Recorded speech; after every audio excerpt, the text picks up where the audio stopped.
The Boston Celtics take on the Miami Heat in the Eastern Conference Finals. The Los Angeles Lakers take on the Denver Nuggets in the Western Conference Finals. The bubble is back.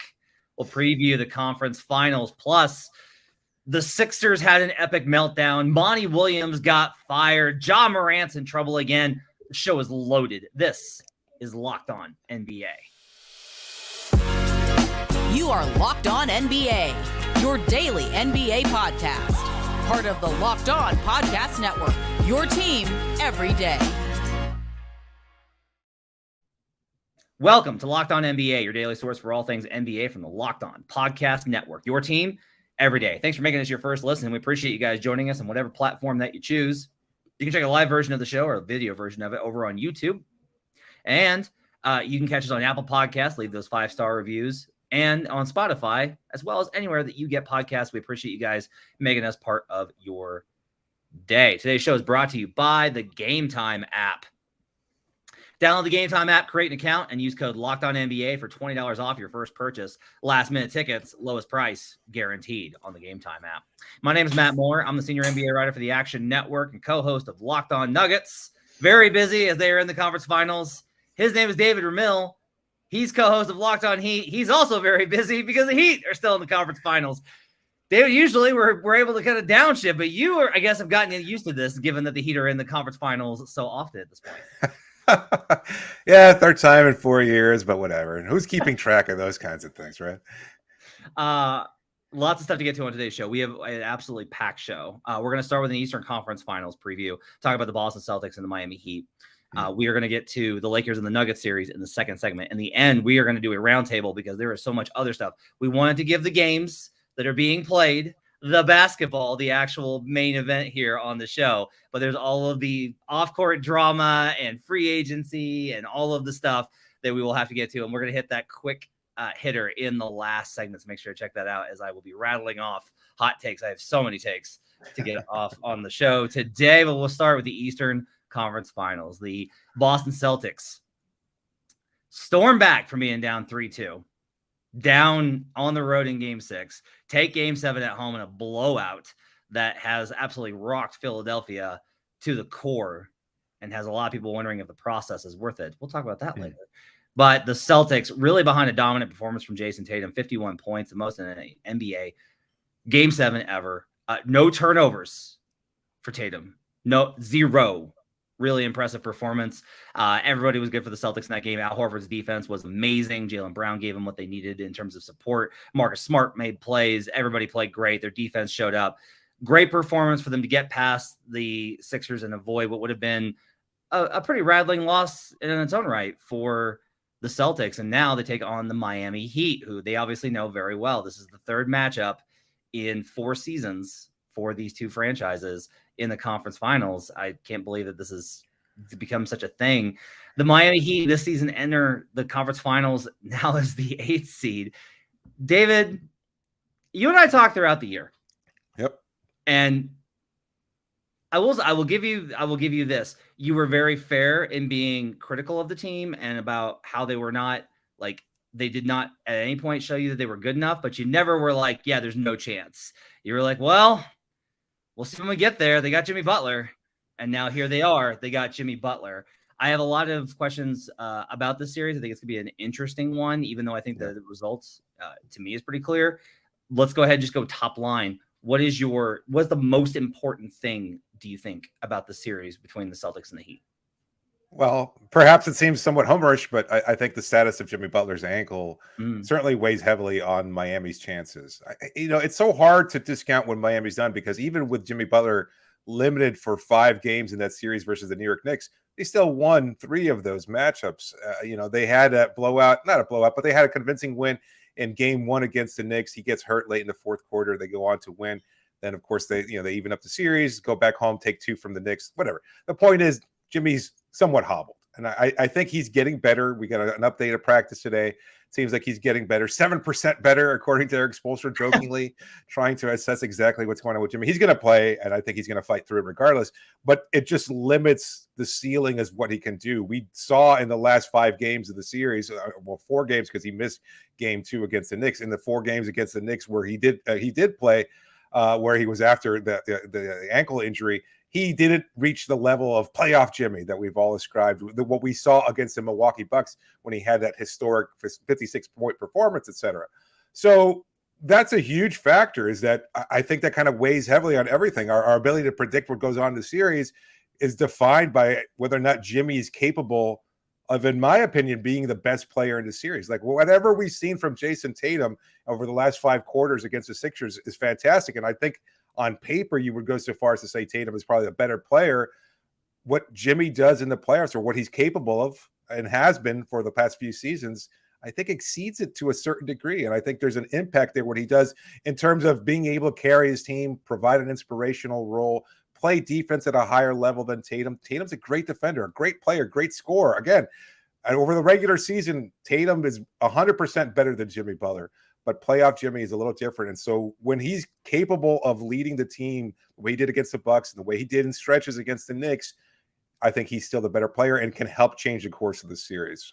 So that to me is the biggest factor between these two matchups, is that if you have a playoff Jimmy or a healthy Jimmy, it could change how Miami attacks the series, their ability to win against the Celtics. And I think that kind of, from there, it's a trickle-down effect, because then you have a first-year head coach in Joe Mazzulla, and what kind of changes does he make? Does he tweak the starting lineup? Does he bring more players off the bench? Do we see Grant Williams come off the bench the way he couldn't against the Philadelphia 76ers? You know, there's a lot of different factors there. And then how Eric Spoelstra, who many are convinced is the better coach at this point in this particular matchup, and I think he's proven that he is, what adjustments does he make? Because he's seen it all before. He knows exactly how to respond through this Celtics series. So there's a lot. Kind of, to me, I look at it more of like a pyramid. You start off with Jimmy's injury and then kind of trickle down from there, and that kind of defines and shapes the rest of the series and how it plays out.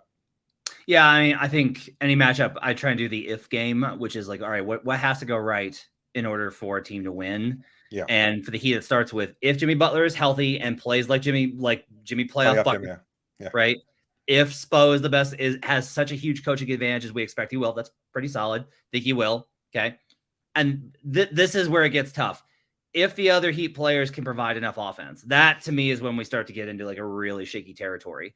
The first 3 games of the playoffs versus the Bucks, the Heat had a effective field goal percentage of 60% or better. They shot the lights out in those first couple of games versus the Bucks, shocked them, and they never really recovered in that series. Like, Bucks fans will point to Giannis, and I'll just be like, I don't know, man. They shot the lights out. I don't know what you were going to do. Like, your defense just simply could not do anything to stop them.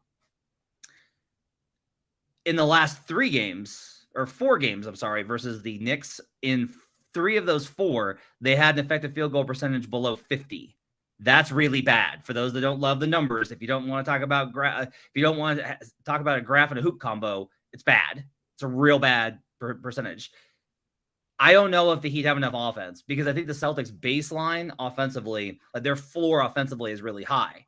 Yeah. I think that Jimmy can be the best player in the series. Legitimately think that. I think he's been the best player. I don't remember the last series. I guess 2020, maybe, was like the last time that I can remember him not being, well, I guess the 2021 loss to the Bucks, right? Yeah, that's for sure. Like, in general, Jimmy's been the best player in almost every series, even when he's lost. Yeah. But he's going to have to get some help, because Tatum has Jaylen Brown, and Marcus Smart will do some stuff, and Derek White will do some stuff, and Malcolm Brogdon will do some stuff, and Al Horford will hit some threes. And with the Heat, it's like, okay, like, to me, this is, I don't know if he'll have that much pressure on him, because people just don't really think of him. If the Heat want to win the series, Bam Adebayo is going to be a guy. He doesn't have to be the guy. That's Jimmy. But Bam Adebayo is going to have to be huge in this series. He's done it.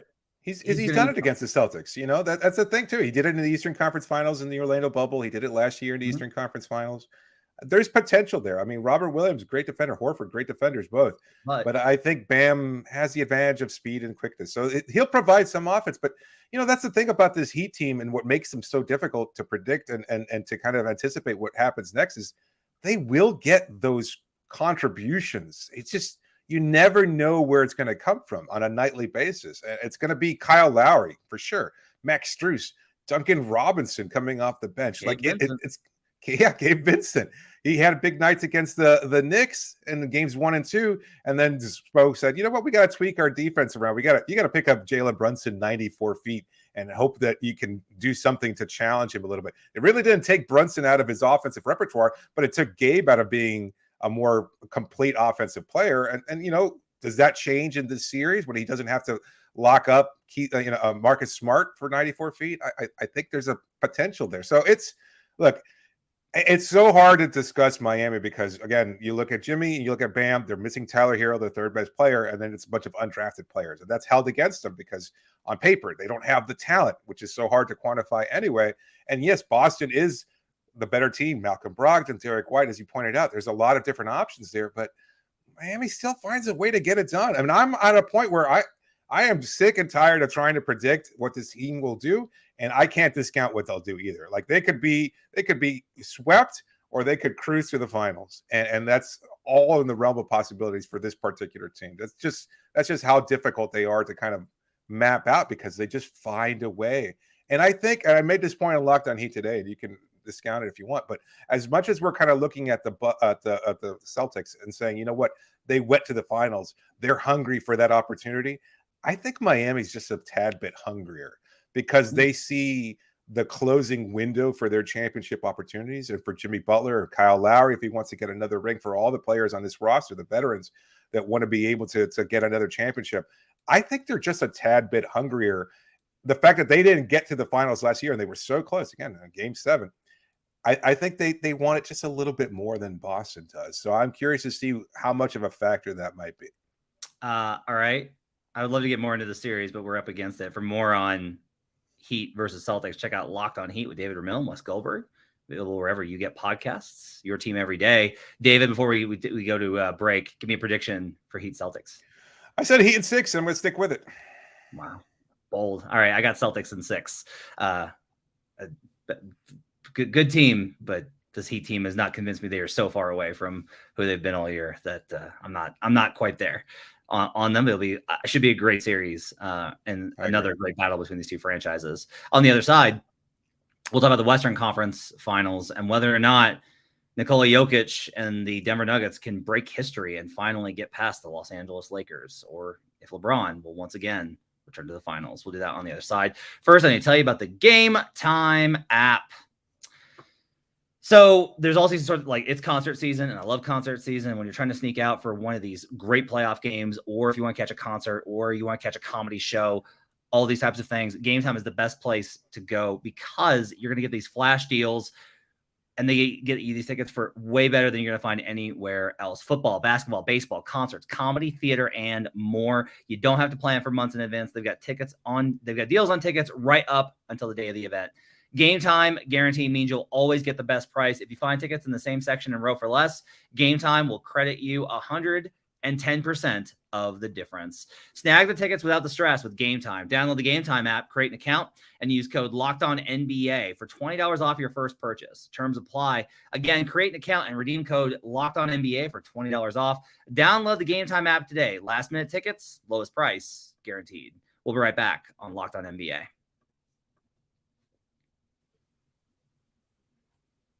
Back here on Locked On NBA, thanks for joining us and making us part of your day. David Ramil and Matt Moore with you on a Tuesday. We have so much to get to in the show. We're going to go ahead and we're going to cover the Western Conference Finals, though. So the Denver Nuggets take on the Los Angeles Lakers in Game 1 on Tuesday night. This is, to me, is a battle of, like, there's the basketball and then there's the narrative, which has been a huge factor in the NBA. And sometimes the narrative beats out the basketball side. The Nuggets are a better team. That's not a hot take. The Nuggets are the number 1 seed in the Western Conference. They were better all season. They have absolutely stomped through the NBA playoffs. They have home court advantage in the series. They arguably, I think it's fair to be arguably, have the best player in the series in Nikola Jokic. They have a really good cast. They have a monster payroll, just like the Lakers do. But they've never beaten the Los Angeles Lakers in the playoff series. LeBron, I don't know if you know this, tends to win playoff series. He just took care of Steph Curry. Like, it's an interesting question if you look at, because this really was the tone a 4-letter network had a podcast in which someone actually said, you really think that LeBron James and Anthony Davis are going to lose to the Nuggets? That was the thing that was said on a 4-letter podcast. I think so. I'll go ahead and do the prediction up front here. I like Nuggets in 6. It's not going to shock me if the Lakers win this series. If Anthony Davis is able to slow down Jokic and take off the efficiency just enough, that the Lakers cause enough turnovers, get out in transition, run the ball down the Nuggets' throat, that the Nuggets role players can't hit open looks, it would just be very fitting with the course of NBA history that the Nuggets get to this point with their best team and they can't get past LeBron because LeBron's there and Davis is playing absolutely awesome defensively.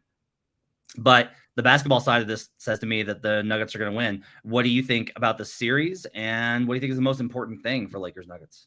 I think it's fantastic. I love the idea of like the current, one of the current faces of the NBA, the superstar that has defined it for 20 seasons now, and it's such a great player, and then a player that often gets overlooked. And I think it would do so much to change the perspective of the peripheral casual fan that will tune into these series, because it's LeBron versus, oh, I've heard this name before.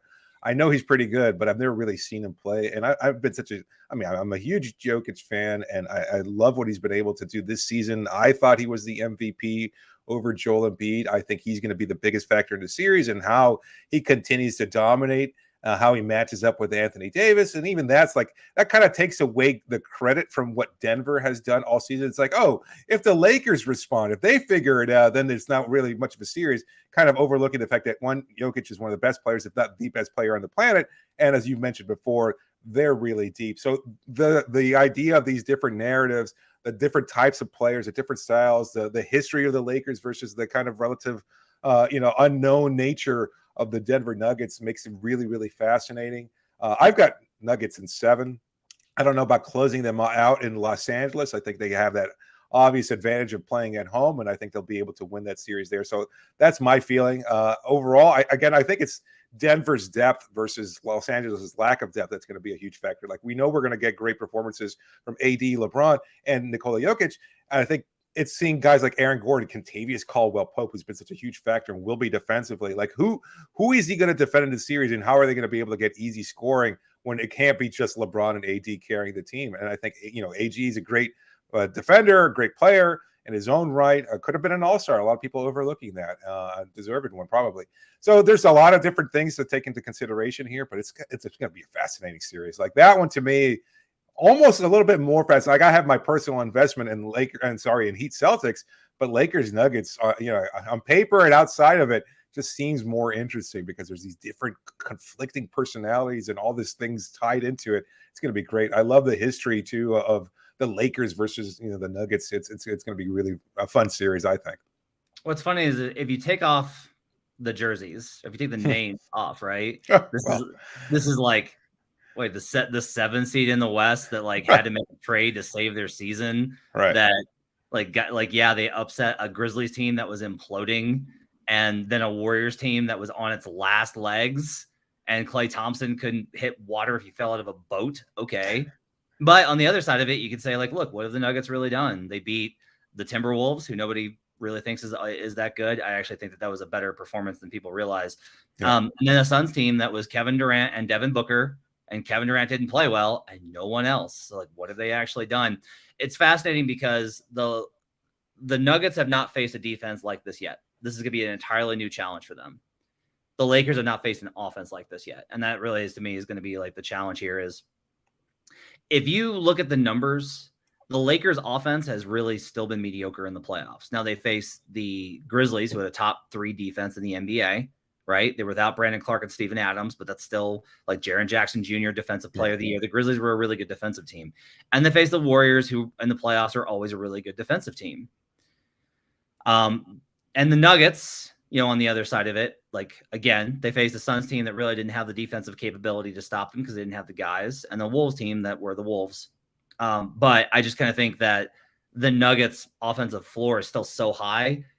The Lakers are going to be really scrapping to get there. You mentioned the depth. I think it's interesting in that the Nuggets have 8 guys that they play in the rotation. That's it. It's the starters and Bruce Brown, Christian Brown, and Jeff Green. The Lakers' advantage in the series may come down to their willingness and ability because they don't have anybody that like is guaranteed spots.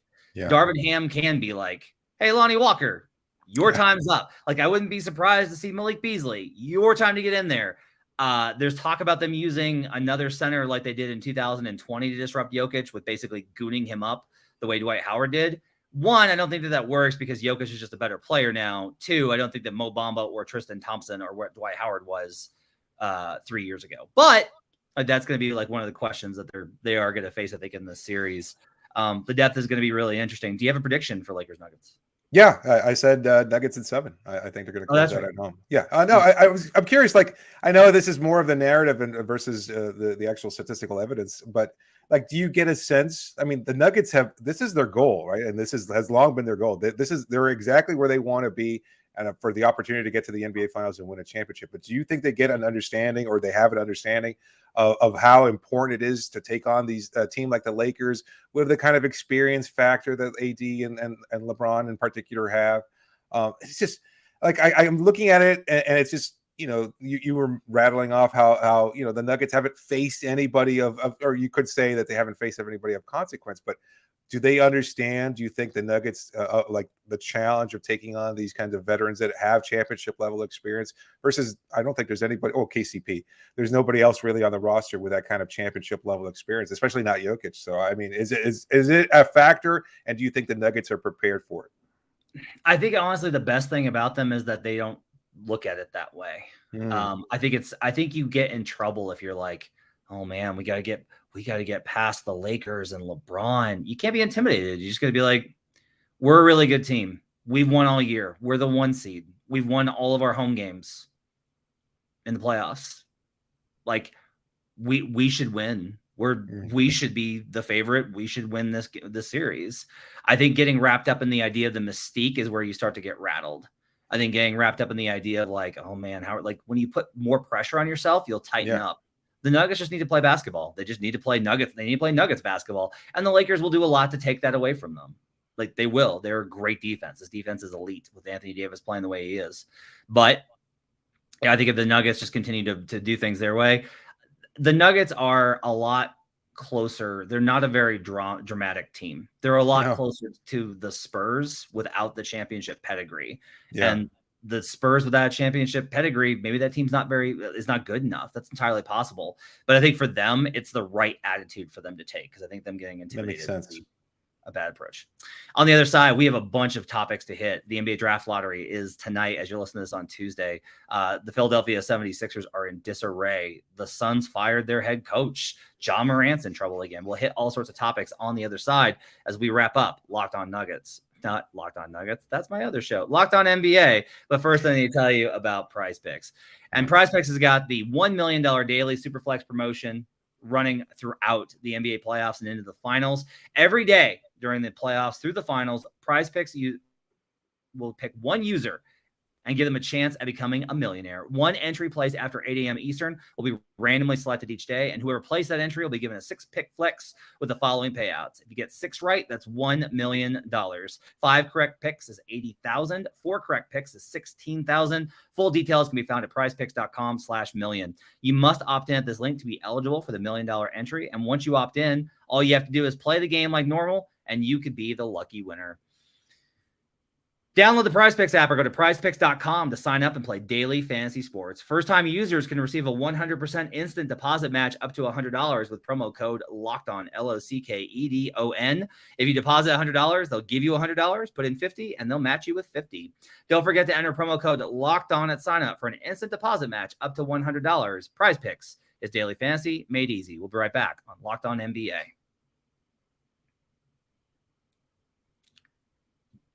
Back here on Locked On NBA, thanks for joining us. This is going to be a rapid fire segment because we have so much news to get through. Wanted to give both the 4 teams that are still remaining in the NBA playoffs, since that's the point of the sport, is the games that are played. But now it's time for all of the nonsense that always surrounds the NBA. Let's start at the top. The Philadelphia 76ers lose in embarrassing fashion in Game 7 to the Boston Celtics. Absolute meltdown. Joel Embiid was horrific. James Harden was terrible. There's conversations about Doc Rivers and whether or not he'll return. There's conversations about James Harden. My question for you, David, what is going to be the biggest ramification from this loss by the Sixers in Game 7? I don't think there will be any. I think I think they stay the course. I think Doc stays there. I think they tweak their roster as they have to. I don't know if they're going to be able to find any takers for anything else, but I think it's just they were close. And I think that's kind of what it's fun to kind of piggyback on everybody kind of piling on them right now. But I don't know that they played badly, but Tatum's great fourth quarter in Game 6 notwithstanding, like this is a Sixers series and they move on to the Eastern Conference Finals, and then nobody has these kind of perspectives of like, oh, we got to roast this team, they're garbage, he fell apart in Game 7, blah blah blah. Like they were good, they were this close to being an Eastern Conference finalist, and I think we shouldn't overlook that. I think the Celtics played a really good Game 7. They blew them away and blew them out, and I think that's it. I think this is still a good enough team. You tweak it, you change it, you come back stronger, healthier, and maybe a little bit better, and you take your chances again. What do you think? I think it's possible everything changes. Really? I think so. Here's the interesting question: is we're going to find out whether or not the stuff about Harden to Houston was legitimate, or if it was a mechanism to make sure that he gets the max contract that he feels that he deserves and that he wants on his way out. This is the last big contract for Harden, right? And either there's been so much smoke about Harden, you wonder, like, is it really this obvious? But everyone continues to say that, yeah, like he wants to go back to Houston and he plans to go back to Houston. Doc Rivers, I will say this, like there was reports today from Ramona Shelburne of ESPN that the chances of James Harden returning to the Sixers decrease if Doc Rivers is retained. So like that's like an interesting wrinkle in all this. Wow. And then finally, I'll just say this. There was noise about Joel Embiid's future in Philadelphia before this series. Like I've heard stuff around the league. Now, I'm not reporting anything because I don't have it. I don't have anything. Like Joel Embiid has not called me up and been like, yeah, man, if we don't win the finals, I'm out of here. That's not happening, right? I will say that there is noise, and a lot of times in the NBA, that's all it is noise. There was noise about Damian Lillard for years, but there was years before Sunday about the possibility of Joel Embiid not being a Philadelphia 76er for the duration of his career. I will be very interested to see what happens this summer, about what he wants, about what happens with the franchise, about where this thing goes, because there's a lot of pressure. There is a lot of questions about this entire thing, and I'm just going to be very curious to see how this shakes out. Maybe you're right. Maybe they just run it back. It wouldn't surprise me at all. That's the easiest Occam's razor answer, is they just run it back. But they had a lot of success this year. They were a really good team, but that's that's my thing though, David, is that they were a really good team. They had PJ Tucker to be that guy for them. They had Tyrese Maxey. They had all these guys. They had so much go their way. They were a top 5 offense and defense, and they still couldn't get it done. If not now, then when? Next, Monty Williams fired as coach of the Phoenix Suns after another blowout loss in an elimination game, as the Nuggets absolutely destroyed the Suns in Phoenix. Good decision, bad decision, necessary decision, or just a decision? I think it was a necessary decision, right? At least that's the scuttle there. And I'm not plugged in nearly enough to know exactly how much he had lost his connection with, guys like DeAndre Ayton in particular, or maybe others in that locker room. I think sometimes you just feel like you need a different voice, maybe somebody to just have a different level of impact. And it's unfortunate you get a new owner too. I think that's a big part of it. Is like, well, you know what? That's the easiest change. I can't trade X player. So I already made my big swing for Kevin Durant. What else can I do? Oh, I can tweak the coaching hire. I can bring in my guy, somebody I feel comfortable with. So I feel it was likely to happen. Maybe that's the other option. It wasn't even necessary, but it was just likely to happen, because when the new owner, that's almost always how it works out, is that you want to bring in your leadership there. I mean, if I were James Jones, I'd start putting my resume out there, to be honest with you, because I wonder how much longer his stay will be there if they can't get it done next year. So I don't know. Like Monty Williams, the person, versus Monty Williams, the coach, is always a tough thing for me to debate, because I like him so much and everything he's gone through. And, you hear about the great connections he's had with players throughout his whole career, from his playing days to his coaching days as an assistant and everything in between. And then, there were some questionable decisions in that series against the Nuggets, and he could have been better. He could have coached a better game. And yet the roster was limited. There were not a lot of other options outside of KD. Chris Paul was hurt yet again. Is that his fault? Absolutely not. So it's tough. I don't know who they're going to hire who's going to be a better option than what Monty Williams was able to provide. So that's a conversation for another episode, I'm sure. What do you think? A lot of whispers about Ty Lue, if he doesn't return to the Los Angeles Clippers, that perhaps he could be the guy. Honestly, here's my thing. Scott Brooks gets fired, replaced by Billy Donovan. Kevin Durant goes to Golden State. Steve Kerr stays there because Steve Kerr, and they won a bunch of championships. Goes to Brooklyn. Kenny Atkinson's fired. Steve Nash gets hired. Steve Nash gets fired. Kevin Durant goes to Phoenix. Monty Williams gets fired. Now, I'm not saying that was on KD. I am saying that there is a pattern here, and I'm saying that probably that had something to do with it. Now, I do think that probably Matt Ishbia is probably the biggest thing here, because it sounds like he wants to do things his way and install his people. My response, the question of who you're going to get to that's going to be better is a big one here. Like, there's rumors about Ty Lue. There's rumors about Isaiah Thomas. That is a huge disparity in quality of coach. That is a massive disparity in quality of coach. The Suns made the finals. The Suns came back, had the best record in the Western Conference. The Suns had the best record in the Western Conference before Devin Booker got hurt this season in December. Okay. They had like 8 games with Kevin Durant to figure stuff out. I think this was premature. I think this decision was too early, that there was an opportunity for, like, I think Williams had shown enough in building culture that putting all of these elimination games, especially given the context of the Dallas loss with a lot of the question marks about COVID in that game. And then this one, like, they were outgunned. They were missing 2 starters. Yes, Paul is not Chris Paul anymore, and DeAndre Ayton is DeAndre Ayton still, but they were still missing 2 starters. You had not rebuilt the roster. I don't think Monty Williams got a fair shake. I don't think it was the right decision. I don't think that they fairly evaluated that. If you think you can do better, okay, but they better hit this higher, because if not, it's going to be a massive misstep early on in the tenure of Matt Ishbia as governor of the Suns. Ja Morant shows up on Instagram again. He's in a car flashing a gun on Instagram. No legal ramifications. There's all sorts of laws in Tennessee that make that legal. But it's obviously a pretty bad look.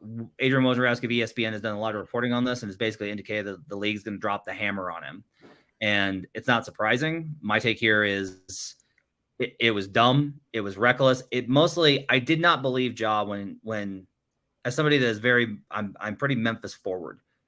As somebody that like wants good things for that franchise, I did not believe him when he did his whole thing was just like, yeah, no, I just needed some time. It's just, it's fine. Like I've seen this before where I've covered a player where he had issues off court and he kept denying that he had those problems.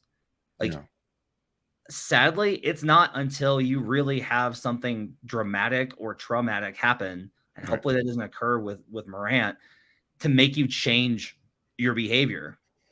But Morant doing that, it was a slap in the face to the Memphis Grizzlies organization that had stood by him. It was a slap in the face to the NBA that chose not to issue a heavy suspension upon him in the face of his first incident.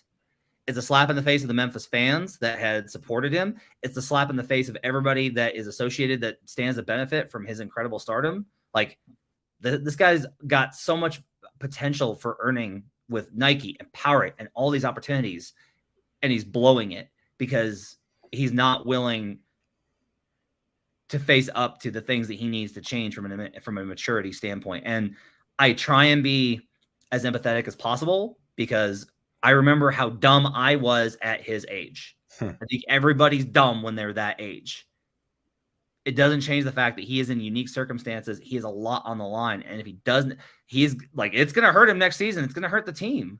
He's going to face a pretty substantial suspension, it sounds like. And that could change a lot of things with Memphis. This is all dumb, and there's no one for Morant to blame but himself. I hate guns. I'm not a big fan. I know that might not be a popular take with a lot of our listeners or viewers, but that's just that's how I was. I grew up. Not even how I was raised. There was always a gun in the house. I just never liked it. Never felt comfortable. I don't feel comfortable. I don't like gun culture in general, and I feel bad that Morant has embraced it as much as he has, and wants to define part of his off the court persona by identifying with gun culture to a certain degree. But I will also say that I think there's a level of hypocrisy about how it's viewed, considering how many politicians that aren't, that don't look like John Morant, should I say, that are more than comfortable walking around with AR-15s strapped around them, or have their kids in Christmas pictures with a gun around them, etc. And I think it's somewhat problematic that we're holding this against Morant as much as we do, because I think there is, and I'm glad that you brought it up. I think rather than looking at this as just saying Morant is dumb, and I agree with you, I think there's a part that's certainly part of the problem, or that he violated a law, which he did not. There were no laws, either team, NBA, or otherwise. Whether it's a bad decision, absolutely, but it doesn't violate any necessary laws other than his own image. I think there are deeper issues here, and that's part of the problem. Is that rather than, maybe it's me as a parent of a young child now, but rather than laying the smack down and on coming right away to say, what you did was stupid, this was wrong, you're going to get punished for it, etc., which is basically what they're doing with Morant, who is in many ways still a very young man. He needs to be helped. And I don't know if that's on Morant's people. I don't know if it's on the team. I don't know if it's on the league, or a combination of all three, but somebody needs to intervene, because I think he can't seem to get out of his own way. And to your point, I think there are deeper emotional issues, and maybe even substance abuse issues. And if that's the case, then we're not going to see this going away, and no suspension to start off next season is going to erase that until he hits rock bottom, which is something that everybody wants to avoid. So I think that's where the conversation is better suited, rather than just focusing on the act itself, is that how can we take steps to prevent him from going down this path again? And I know they tried this, he sought some help. To what extent and how effective it was, clearly it didn't really make much of a difference during the course of the regular season, but it looks like he still needs help. And if that's the case, then we as a society, and we as fans of this league, and the league itself, should do everything they can to help their players, because he needs help. I think that much is clear. I just criticize Morant a lot. I will say, like, the culture of criticism in the media probably adds to his reluctance to embrace it, right? Like, if you're criticized, you tend to just buckle down and double down against it. I think that's part of the equation here. There's a lot to kind of parse through, and it's going to be a continuing story, I think, for a while with John Morant. Finally, in lighter news, the NBA draft lottery is tonight on Tuesday. David, I don't know if you know this as a Heat fan. There's this thing called the lottery, and then they give out these draft picks, and then you take players that are young and you build with those guys instead of 37-year-olds. Why don't you just bring superstars over and show them all the women on South Beach? Isn't that what we do here? I mean, don't other teams do that as well? Yeah. Yeah, or superstars, or Kyle Lowry. So I'll ask you this question. I will give mine and give you a second to think about it. What would be your preferred outcome for the number one pick for Victor Wembanyama? What is the one team that you wish would win? I am so far removed from all that. Go ahead. And mine, you can think about it for a second. I'm going to bet you're not going to say Houston.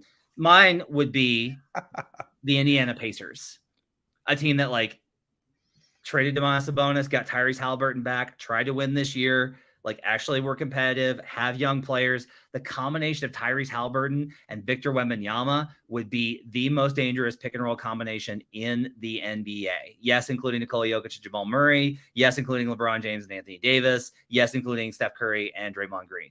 Victor Wembanyama and Tyrese Halliburton would be an incredible combo. That's what I'm rooting for with the NBA draft lottery. What's a team that you think would be really cool if they got Victor Wembanyama? The San Antonio Spurs. I'd like to see him go into that culture and have a good, solid foundation, a good, solid coach. Because that's the whole thing, too. It's you've mentioned the Rockets. I'm not going to say anything. But you have to have a good, solid foundation for these players with talent to be able to continue to thrive. They've got a vision. I think they could do just enough to help him reach that next level. Who knows how long Greg Popovich will continue coaching. But I think at the same time, you've got a good structure to harness that talent, to put other players around him. And I think they will kind of measure his production over the course of the season and help him continue to grow and thrive. Not to say that other teams won't, and there might be more exciting options, as you said, but I think that might be the better for his long-term growth and impact in the NBA. That's going to do it for Locked On NBA. Thanks for joining us. You can follow David on Twitter at DRamil13 and catch him on Locked On Heat Monday through Friday, 5 days a week. Your team every day through the conference finals yet again for your Miami Heat. You can catch me over at Locked On Nuggets. I'm also at the Action Network. I'm on Twitter at HP Basketball. Don't follow that account. I hope you guys have yourselves a great day. John Corrales, Jake Madison will be back with you after the lottery, as well as we'll have a lottery reaction show from Locked On Network. Thanks for joining us, everybody. Have a great day. We'll see you guys again next time on Locked On NBA.